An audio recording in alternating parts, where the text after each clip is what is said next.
President Donald Trump sweeping 25% tariffs on foreign steel and aluminum imports kicked in today.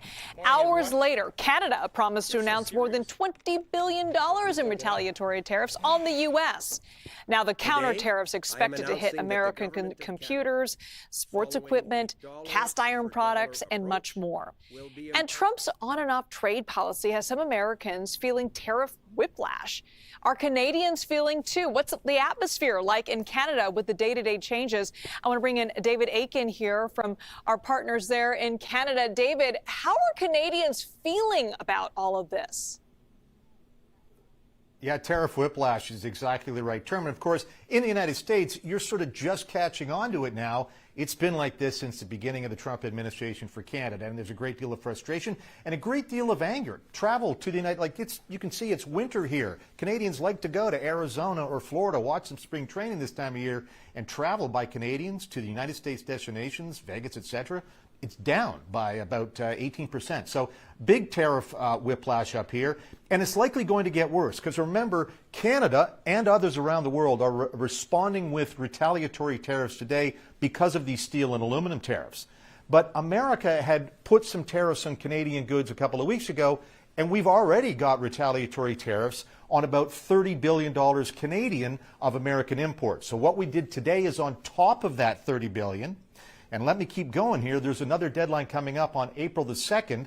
Trump has talked about, quote, reciprocal tariffs. We don't exactly know what all that means, but some more rounds of tariffs from Trump going to be levied on Canada and others around the world on April the 2nd.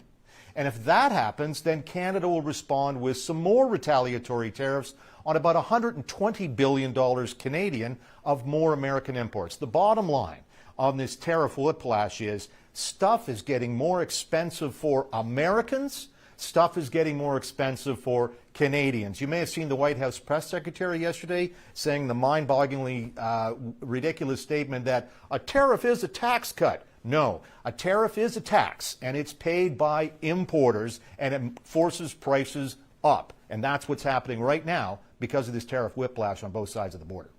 I want to talk about this, though, David. Ontario paused the export tariff on electricity, but you got to know that this could be reactivated if tomorrow's meeting with Commerce Secretary Howard Lutnick and Ontario's Premier Doug Ford goes off the rails, which it could. Tell us about that.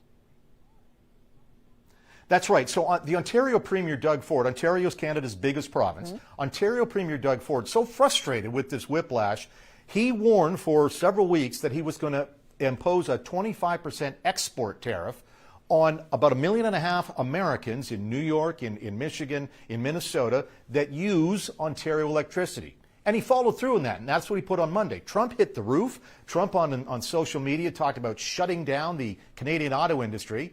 So Howard Lutnick phoned up Doug Ford and said, hold on, we got to calm things down. And Ford decided to pause these electricity tariffs. But I think, and then Trump started talking about, well, why are we buying electricity from Canada anyway? It's such a small area. And maybe Americans ought to know, it's not just 1.5 million homes in the very northern parts of the country. I looked it up today. There's a lot of American states that rely on Canadian electricity. Maine gets its electricity from New Brunswick. New York, Michigan, Minnesota from Ontario. Minnesota, North Dakota, Wisconsin gets its hydro from Manitoba. And the New England power grid, that's Massachusetts, Connecticut, etc., they get Canadian electricity as well. Now, the Premier of Ontario, it was Doug Ford who put on that export tariff. The premiers of these other provinces, Manitoba, New Brunswick, and British Columbia, way out on the west, they're a bit reluctant to put an export tax on, but they're not taking it off the table. And at the end of the day, it's the federal government who really can put on any export tax it wants. Electricity is one thing. Another thing that the Canadian government is thinking of making more expensive for Americans is potash. What's potash? Potash is a fertilizer that every farmer in the Midwest U.S. uses, and if potash goes up, your food prices go up. So that is what Canada is prepared to retaliate with, export tariffs, to make things more expensive for American consumers, so American consumers can send a really clear message to Donald Trump: these tariffs are a tax. They ain't a tax cut. They make life more expensive. And he promised, of course, to make life less expensive. Well, he's not doing that with these tariffs. Yeah, David, you alluded to this in our first question. You know, Canadians are really hurt by this, are taking it very personally. We saw a video last week of a Canadian liquor store, employees pulling American bottles off the shelves.